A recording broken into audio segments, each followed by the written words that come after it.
In July. Today we have chosen two different topics. We thought which is applicable to the whole surgical team, but unfortunately, not many surgical colleagues are here. The first topic is practical approach to preoperative investigations. Actually, I thought of doing this one. We have given Dr. Lakmini Perera, the consultant anaesthetist at Police Hospital, Colombo. She's the person who, with me, she started this pre-operative investigation guide. So we have given the proposal to the Ministry of Health. So we are going to implement it very soon. So all of you can go through it. If there are comments, still you can make it. It will come as a circular in the future. So with each number. So Lakmini is going to explain, or she's talking about this investigation guide, and all of you know that a lot of patients are,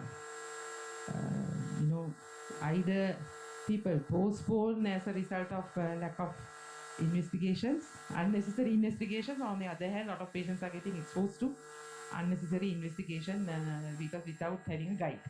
So idea of this is to have a uniform guide throughout the country so that people will do only necessary investigations and people will not cancel surgery just because certain investigations are not there. Our second speaker is Dr. Dhanushka Liyanagunawardana. All of you know about Dhanushka. So again, another very useful topic, and he's going to talk about an update on perioperative fluid management. So we'll talk about the perioperative fluid management, and we'll talk about the recent recommendations, controversies regarding fluid management. Unfortunately, I can't see much people here. Only few people are available. Anyway, so you can see the video clip later. Because they are supposed to. Chatura is going to video it. Okay, over to you, Lakmini. You can start.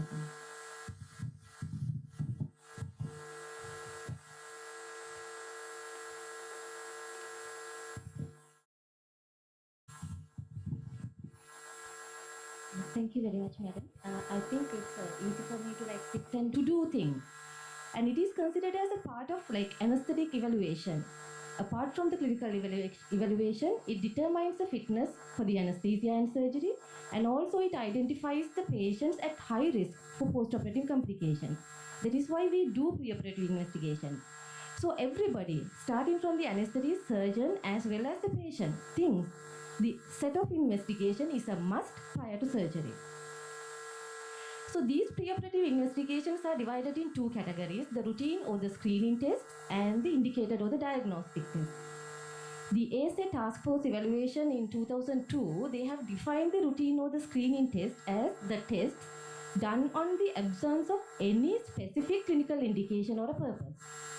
So these tests are intended to discover a disease or a disorder in completely asymptomatic patients. Traditionally, this includes a panel of blood tests, X-rays, and ECG. These are the tests we normally do in our preoperative assessment. Indicated test. They define the indicated test as a test done to specific clinical indication or a purpose, to confirm a clinical diagnosis, to assess the disease severity or a progress, or to assess the effectiveness of the therapy. So if we take an example, thyroid patient, if the patient is diagnosed hyper or hypothyroid patient, we tend to do thyroid profile prior to major surgery because we want to see how the control of the disease is, how effective the treatment is. On the other hand, an asymptomatic or the undiagnosed thyroid patient whom we find to have like clinical signs and symptoms of hyper or hypothyroidism, we tend to do thyroid profile. That is to confirm our list of surgical care escalate with adding of this perioperative investigation. Everything costs. So people think it provides a medical legal safety, but not by not doing this test, and if something happens intraoperatively or postoperatively, they can sue us. No, there's no guarantee that you can escape from the medical legal issues by doing preoperative tests.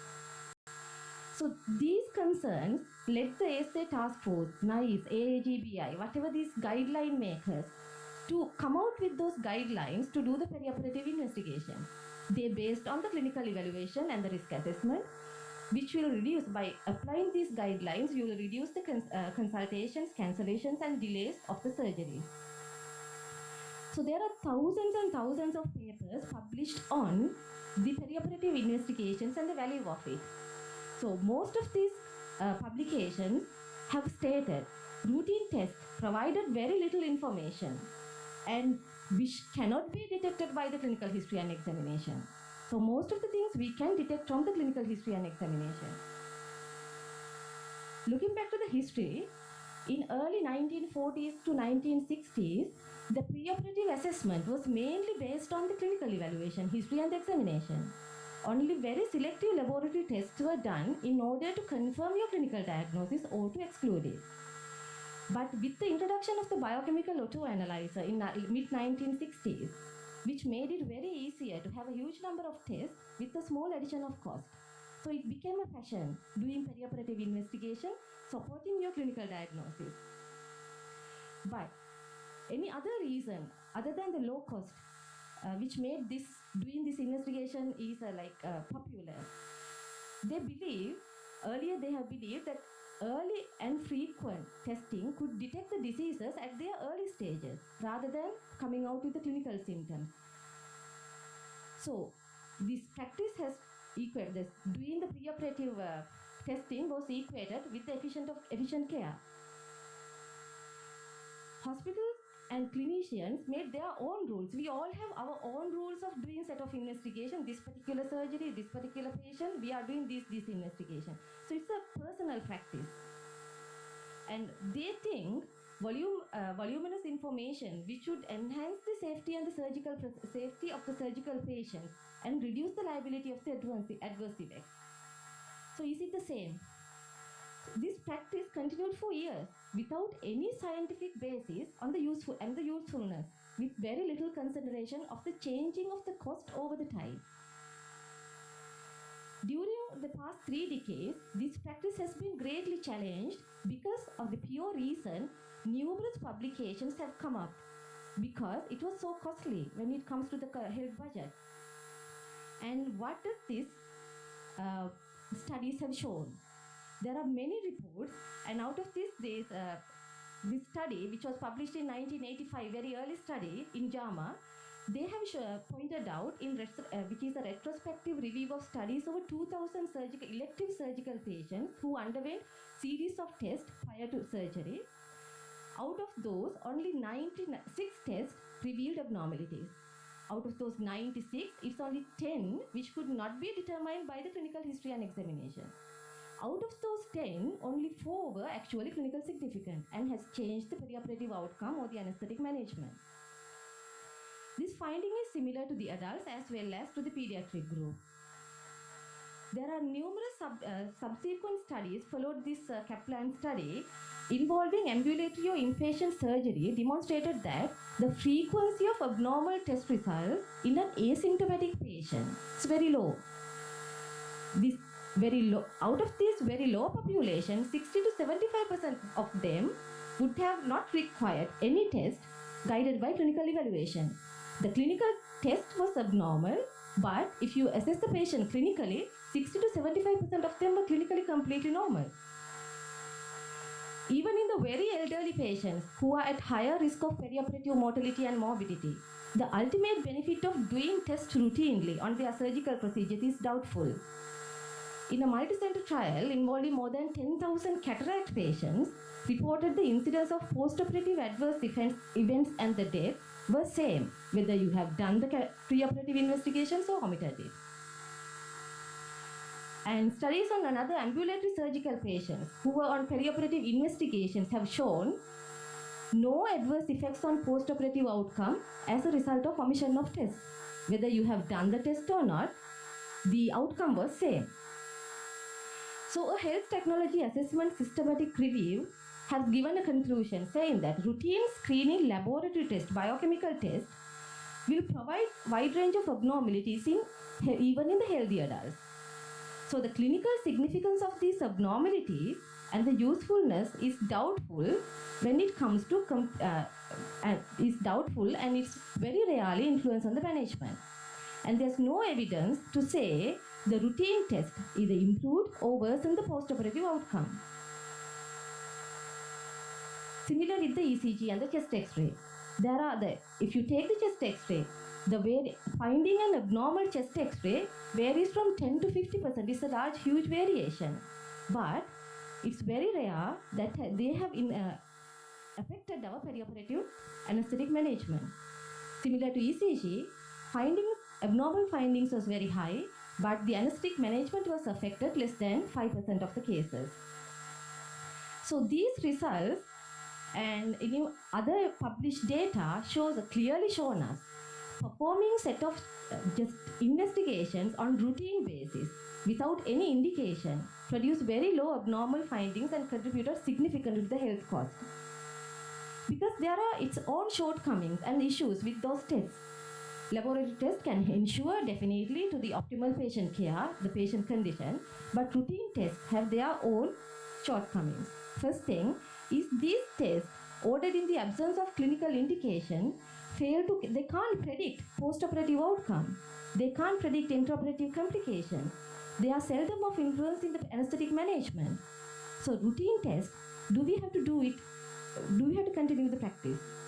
Second issue with these tests can give rise to false positive, false negative or borderline results.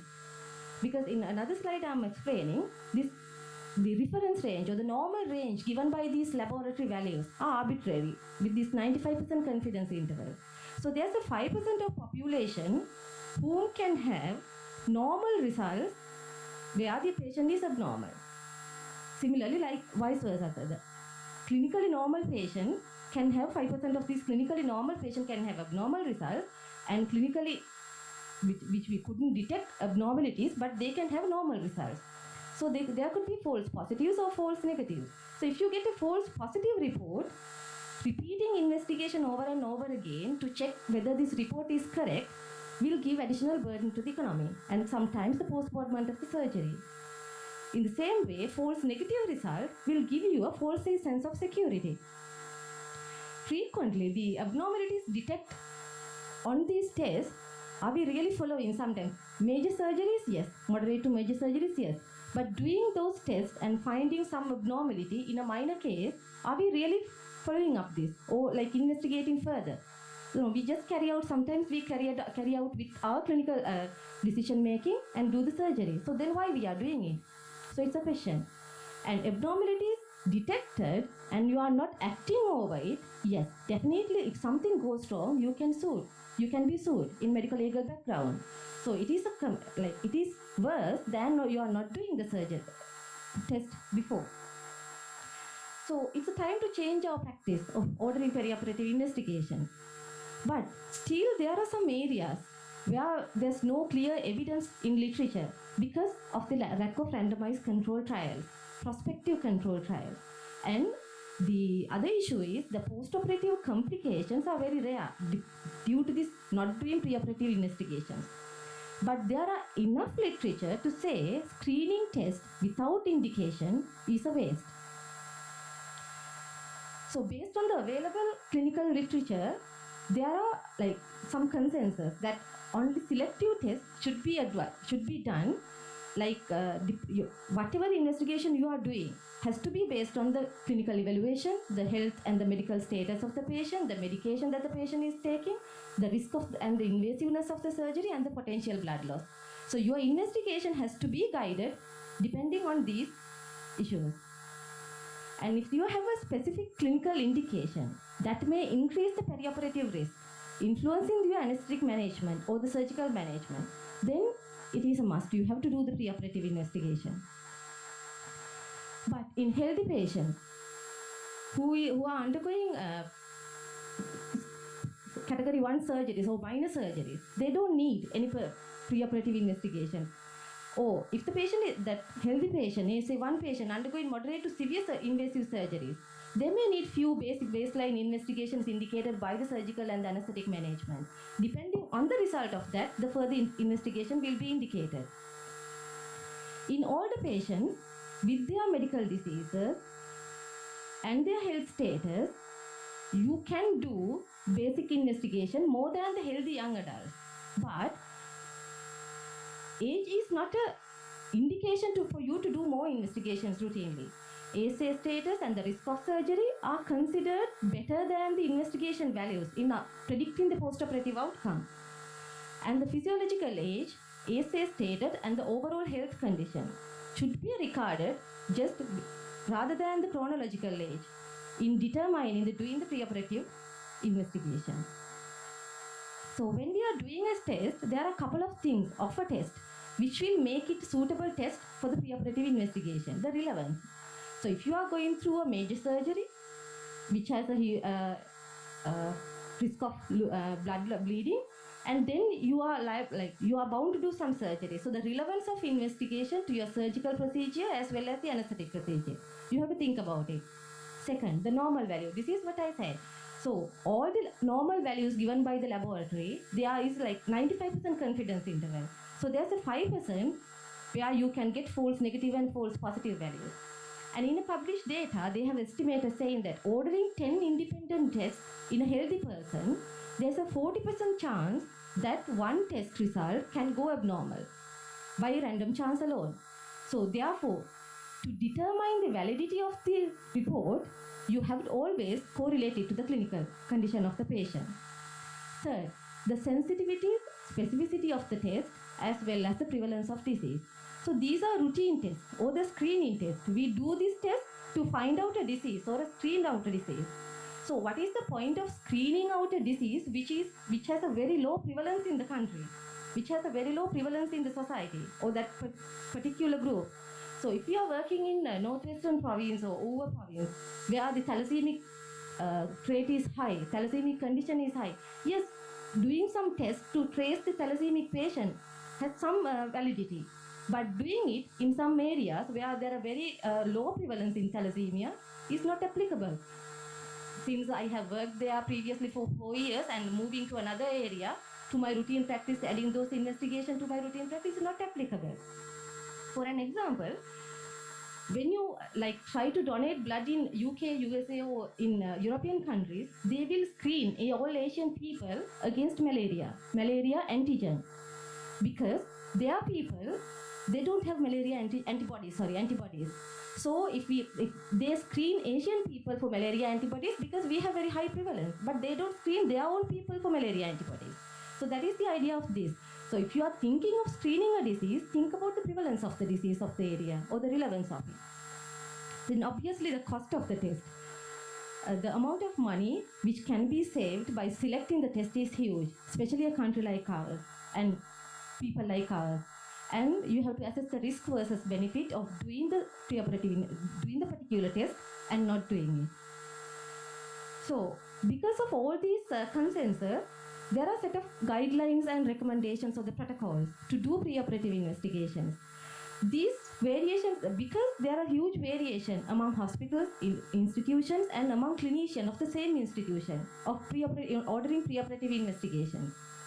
So the idea of utilizing a guideline is to minimize these variations between the institutions and the clinicians. So these recommendations given by the guideline, you don't have to accept as it is, even though it is given by NICE or AGBI. So you can adapt or you can adjust and to the local standards. And these guidelines, if we make a guideline to our own setup, it has to be periodically reviewed, and re-evaluation should be done and re-audition should be done. But there's a huge problem in adaptation to the guidelines and protocols, because over the past decades, it was a huge, with various publications, they try to say, don't do unnecessary preoperative investigation, but still we do it. Still 30 to 60% of tests continue to be greatly in excess than recommended. So it's a matter of great concern when it comes to the cost. Despite the clear results given by the recommendations and the guideline, we still do it. Why is that? There's no clear answer, but there are a couple of suggestions that we can think of. One thing is difficulty changing the practice of the work or the work pattern or the behavior. We are very reluctant to change ourselves, so we do whatever we used to do. So the reluctance of change in practice.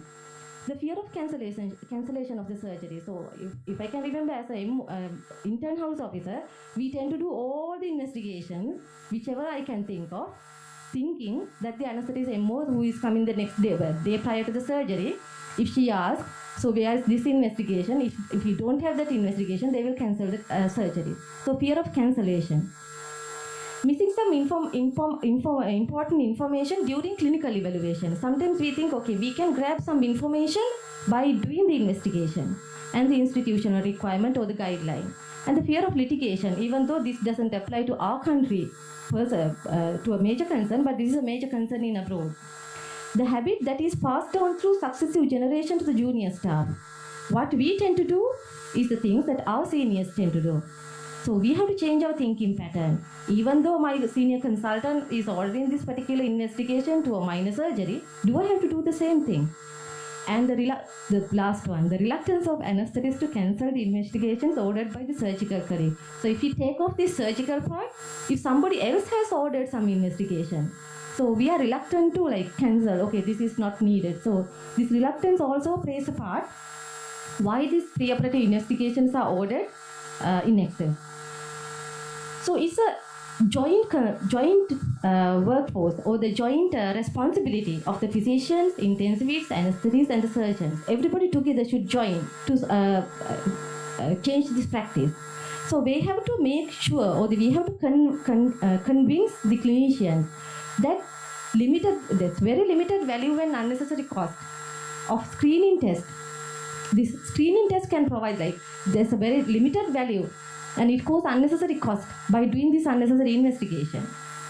And you won't be sued, or there won't be any medical legal issues if you omitted or reduce some investigations which are not needed for that particular patient. And it is very important to continue the education to our junior staff, because the practice is changing, medicine is changing, so you have to adjust yourself as well as your junior staff.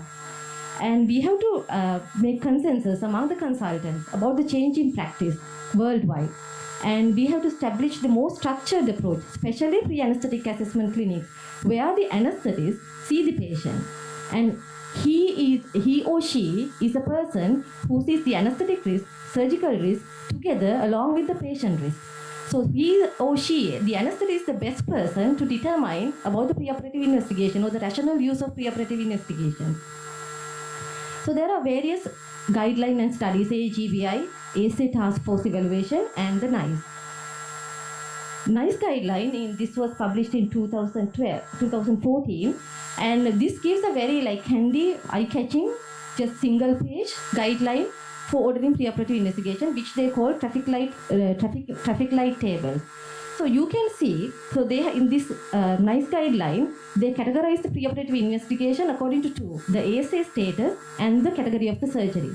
So if you can see, the top part is minor surgeries. There's no green light. According to NICE, you don't have to do any investigation. Especially if the patient is ASA1 or well-controlled disease ASA2, you don't have to in minor surgeries. In ASA3, in yellow, you have to consider some investigation where you think this may be applicable, where you can discuss with your senior and decide whether to go for those surgeries or not. But when it comes to moderate and major surgeries, there are a couple of yellow lights. You have to do surgeries, and more green lights and more yellow lights. This is what we adopted. We thought of doing into our country in practice in the near future. Compared to this one, you can see bit of yellow and green in our chart. Why is that? Because we don't have any published data in Sri Lankan setup. We only have the consensus of expert professionals. So we have to go by those. So we have, like most of the senior consultants have encountered, they have discovered various diseases, subclinical conditions by doing these preoperative investigations. So they think it is better to continue this. So comparing the cost to do a full blood count, blood urea or a serum miraculite, or to do an ECG, the minimum cost, if you detect a disease or if you detect some condition, so it's risk versus benefit. So you can achieve, like, you can reduce a huge number of cost cutting by doing this. So at the moment, since we don't have published data, we don't have any retrospective or prospective randomized trials, we have to go with the consensus of expert professionals. That is why more green and yellow lights are there in our chart rather than the NICE guideline. I'm not going through this guideline, like what we have done. So, the key points in ordering preoperative investigation. Routine test in all surgical patients as a screening tool is inefficient, unnecessary, expensive, and wasting of resources. The value of preoperative skin lies in the clinician's assessment, your preoperative assessment. The selective tests are done, then to be ordered, considering the specific information obtained from the patient's review or the clinical examination, medical records, and the invasive surgical procedure and the type of anesthesia that you are going to do. The tests are indicated only if the results are likely to be affected by the patient's management, perioperative management. And they should not be guided by the tradition, your personal opinion, or the cost alone. And it is a misconception that doing a set of routine investigation covers you from medical legal issues. And adoption to the guideline or a protocol will minimize the arbitrary practice and which will bring to a standard level. So I think as a PG trainees, it is high time to do some retrospective or prospective studies on this. Do some audit, find out whether we are achieving anything by doing this routine preoperative investigation and publish it. Then one day we will be able to reduce more green lights and yellow lights here and more red lights as in this NICE guideline. Thank you.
Good morning, everyone. So I'm going to discuss about an update on perioperative fluid management.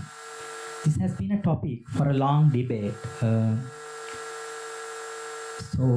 were various strategies being used to optimize patient outcome during the perioperative period, and still we have certain questions to be answered.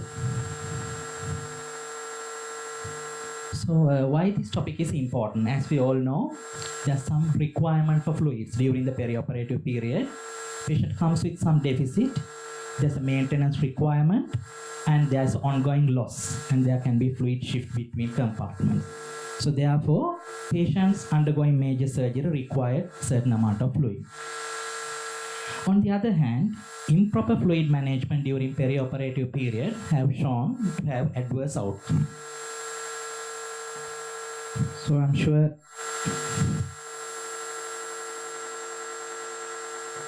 you all are familiar with this graph.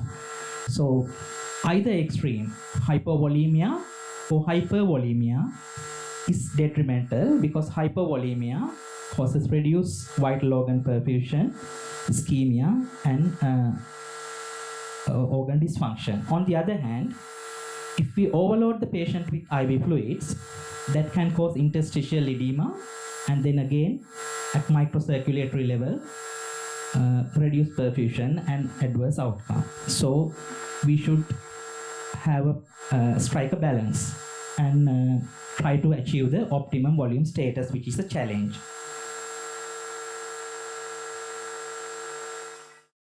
So different strategies being used.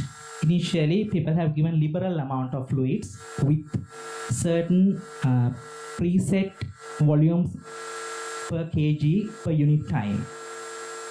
For example, earlier when I was a trainee, we had a separate allocation for interstitial for third space loss. Like depending on the surgery, if it's a major surgery, maybe like 15 ml per kg, but for minor 5 ml per kg, things like that. But later on, those approaches changes. And then a restricted approach where you try to limit the volume to avoid fluid overloading. And towards the latter part, in the recent past, people talk more about goal-directed fluid therapy, where you have certain hemodynamic targets in order to achieve that, with various other clinical as well as parameters like hemodynamic parameters were used to optimize the volume status and organ perfusion so that not to underfill or not to overload. This is a BJ publication in 2012, which shows in low-risk patients where, for example, young patients, otherwise fit and well patients, if you give substantial amount of fluid, for example, like 20-30 ml per kg volume of fluid, that improves outcome in ambulatory surgeries in terms of like pain, less nausea and vomiting, and less hospital stay. But in the high-risk group, for example, elderly patients with comorbidities undergoing major abdominal surgeries, a restricted approach shown to be beneficial. With that background, recently there's a publication that is July 2018 in New England Journal of Medicine, where they have compared restrictive versus liberal fluid therapy for major abdominal surgeries, just to strengthen the existing evidence. So their main, what they have done is, it's called the RELIEF trial. It's an international randomized blinded trial where they recruited about 300 odd patients who are at increased risk of complications while undergoing major abdominal surgery. So in that recruitment, the surgeries were at least expected to last 2 hours, and patient expected to have hospital stay of at least 3 days. And other than that, there has to be a skin incision, patient age more than 70, and patients are having comorbidities like ischemic heart disease, diabetes, and so on. There were exclusions also, so urgent and emergency time critical type of surgeries were excluded. as well as liver resection. Patients who are having end-stage renal failure on hemodialysis also excluded because the physiology is different in those patients. And other thing is the kind of minimally invasive surgery, for example, laparoscopic cholecystectomy patients were also excluded. This fluid regime was continued intraoperatively as well as over the first 24 hours before comparison was made. So they have looked at two outcomes. The primary outcome was disability-free interval at 1 year. And there were certain secondary outcomes also looked at. For example, AKI at 30 days, renal replacement therapy at 90 days, and composite septic complications, for example, surgical site infection, anastomotic breakdown, pulmonary complications, and so on. So just to explain, because one thing which was emphasized during our local as well as our overseas training is, rather than looking what the conclusions are, we have to look at what exactly they have done and what they have looked at. So overseas, when they are taking decisions, they mainly look at two things. One thing is whether they are setting enhancement of patient safety with this intervention or whether there's a cost benefit. So those are two main things they looked at. And they analyze critically of any published article, and then only they change the existing practice if it's going to be beneficial and if they have strong evidence to do so. So these are the two groups, restricted versus liberal. In the restricted group, the aim was to achieve a net zero fluid balance. They have given 5 ml per kg crystalloid bolus at induction, and then they have continued infusion for 5 ml per kg per hour until the end of surgery. And then post-operatively, because they followed up for 24 hours, 0.8 ml per kg per hour of crystalloids was continued during the post-operative period as well.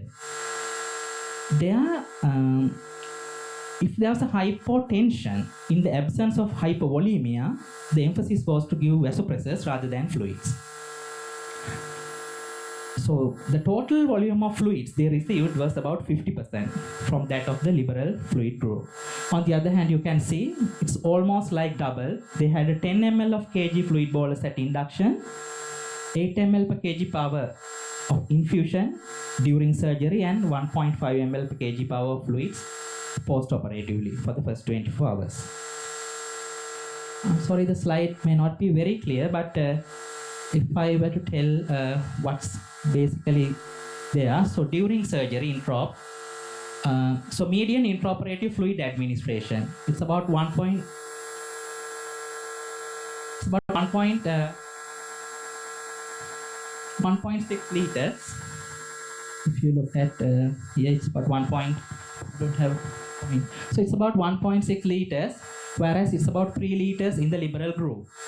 And the median infusion rates, it's like 6.5 ml per kg per hour, whereas it's closer to 11 ml per kg per hour. That is intraoperatively.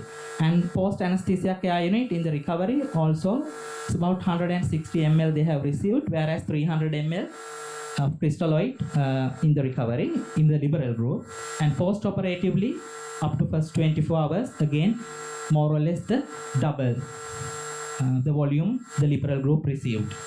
Finally, the median amount of fluid they have received in the restricted group, it's about 3.6 liters, whereas in the liberal group, it's about 6.1 liters.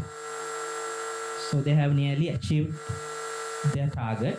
So just to summarize, in the restricted group, they were nearly 1,500, so as in the liberal group. So median IV fluids, roughly half that of the liberal group, and the p-value is very significant. I'm sorry about the printing mistake, it has to be 0.001. And this is what the outcome they have come across. So primary outcome, what they have looked at is the disability-free survival at 1 year. Death rate was similar, about 95-96, and persistent disability, that means disability lasted for 6 months or longer. which was also more or less similar, 172 to 165. So there was no significant difference in terms of primary outcome when it comes to restricted or liberal fluid regime in high-risk patients undergoing major abdominal surgery. What about the secondary outcomes? So they have looked at various aspects when it comes to secondary outcome, but if you look at the values, it's only this one shows significant difference, that is in terms of development of acute kidney injury. So restricted fluid group, they have an increased risk of developing acute kidney injury compared to the patients who have had liberal fluid management. But most of the other parameters they looked at did not show a significant difference. There was a slight a difference in composite septic complications as well, but when there was group adjustments were made, that did not exist any longer. So this graph also shows the disability-free survival at 1 year at 365 days. So hardly any difference between the liberal and the restricted fluid group. So this basically shows hazard ratio. Now depend on different subcategories of the population studies. For example, patient characteristics, age, gender, and age, and depending on the country and so on. But out of this, it's interesting, this New Zealand, these two populations, restricted versus liberal, they have a difference in the hazard risk ratio as well as gender. In the female group, they have seen some difference, but otherwise the same results were existed right throughout in subcategories also. So the conclusions made: restricted fluid therapy not associated with increased rate of disability-free survival. So primary outcome, there was no difference. When it comes to secondary outcome, associated incidence was AKI was significantly higher. So with the existing evidence, what should we do when it comes to high-risk patients undergoing major abdominal surgery? Still, there are certain questions exist. I think it's very difficult to have a sort of uniform set of guideline or a protocol, because each and every patient is different. A 25-year-old, otherwise fit and well patient coming for a major abdominal surgery is quite different to a 75-year-old with some cardiac comorbidities coming for the surgery. So their recommendation is to have an individualized approach for each and every patient. Anesthetists should have their own hemodynamic targets intraoperatively. So ultimately what we want is the cells to be happy. For the cells to be happy, aerobic metabolism should take place instead of anaerobic metabolism.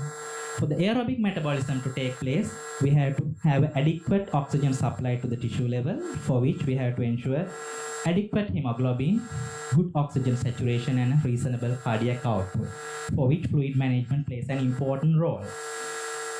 So while doing all this, if you could analyze the oxygen utilization or the perfusion as a global physiological state, we could maybe use things like acid-base status, the base deficit, maybe serum lactate, or if we have a central venous line, central venous saturation, just as an added piece of information to guide your fluid management.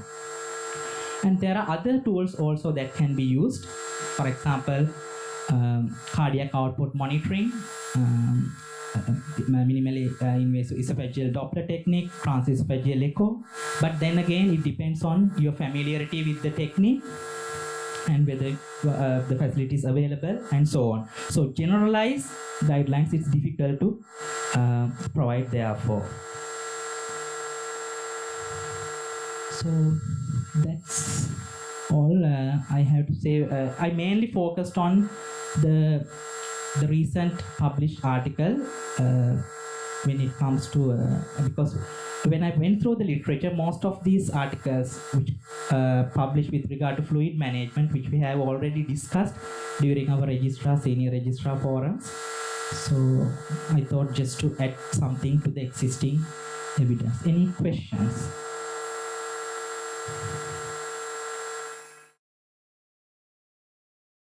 Major abdominal surgery, madam. It should last at least more than 2 hours, and major abdominal surgeries. Yes. Most of our surgeries, yes.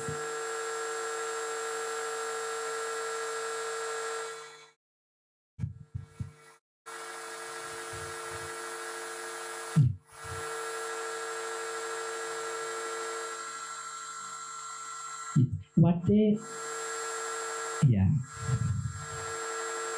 yes. What they say is to, like, rather than go by one parameter, to utilize as much information as possible to guide your fluid management.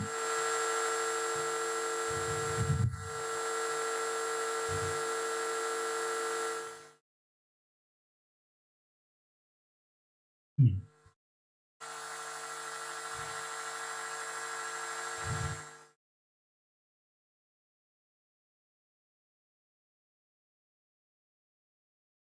Basically to have a neutral fluid.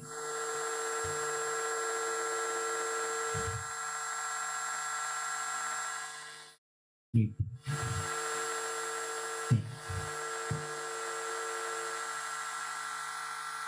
And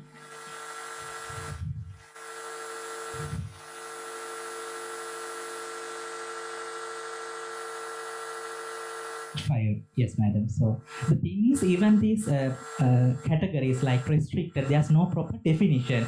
Some people have done studies with different fluid regimes saying restricted, but which would be closer to liberal in another study. So that's why we have to look at these publications and in a very critical manner.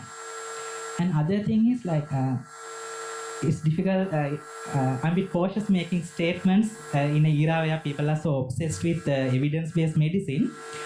But with my limited experience for about 9 years in anesthesia and ICU, so 7 years here local and 2 years overseas, what I have found out is this world is all about discrimination. So human physiology has no exception. It's the same. So if there's a compromise, our physiology prioritizes brain, heart, so vital organs at the expense of non-vitals. If that compromised state remains for a long time, then it becomes pathological. So there can be ischemia, bowel, renal shutdown, and so on. So our fluid replacement, I think, should be real time. So that's why very close attention to losses, replace then and there. There's bleeding, maybe replace with blood. And have an individualized approach for each and every patient to have one set of targets, I think.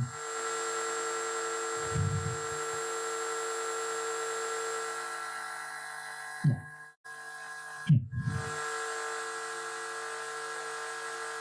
Yeah. Yeah.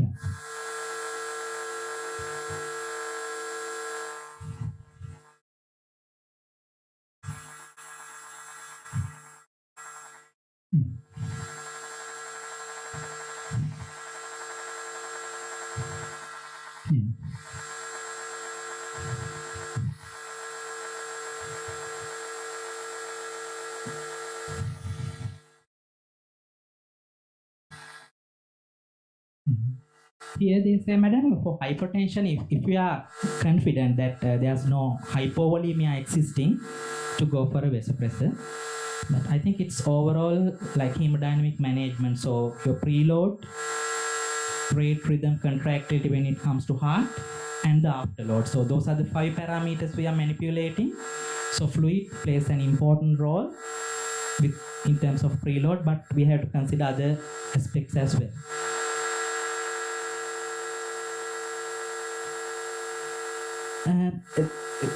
Even when I I can go back to the previous slides. They have not, their main, they was crystalloids, but good that you raised that question. So especially if there's a blood loss, they have given colloid or blood 1-to-1 instead of these preset fluid regimes.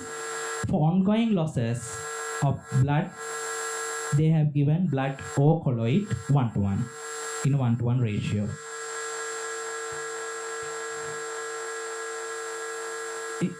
If you make the clinical judgment that patient needs blood transfusion, then they have gone for blood, but otherwise they have gone for colloid.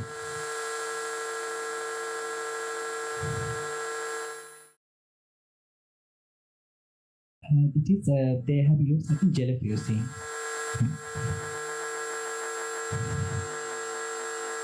Here also, like each and every, not this one, sorry, previous one. Yeah, so each and every section they have used some colloid also, but compared to crystalloids, minimum. This is intraoperatively. Both groups, it's similar, 500 ml, 500 ml, both in the liberal and the restricted group. That is mainly for intraoperative losses, colloid losses, and post anesthesia care unit as well as post operatively, they have given some colloid, which is more or less similar in the both group. So that is mainly to replace the blood losses.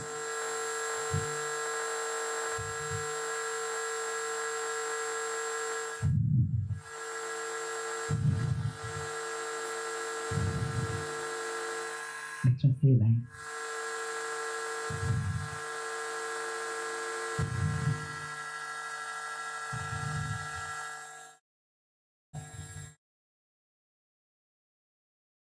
Anything else you want to ask?